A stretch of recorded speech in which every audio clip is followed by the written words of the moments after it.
The Life of Flavius Josephus, chapter 31.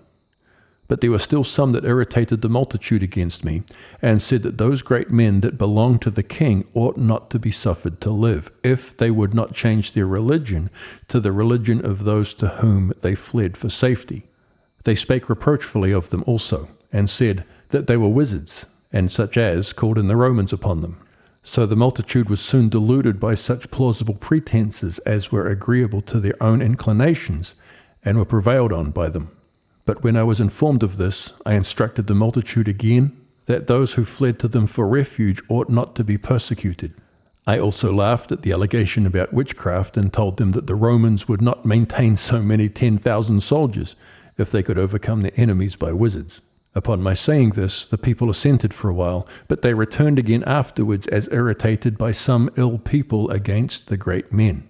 Nay, they once made an assault upon the house in which they dwelt in Terracae in order to kill them, which, when I was informed of, I was afraid lest so horrid a crime should take effect, and nobody else would make that city their refuge any more. I therefore came myself, and some others with me, to the house where these great men lived, and locked the doors, and had a trench drawn from their house leading to the lake, and sent for a ship, and embarked therein with them, and sailed to the confines of Hippos. I also paid them the value of their horses, nor in such a flight could I have their horses brought to them. I then dismissed them, and begged of them earnestly that they would courageously bear the distress which befell them. I was also myself greatly displeased that I was compelled to expose those that had fled to me, to go again into an enemy's country.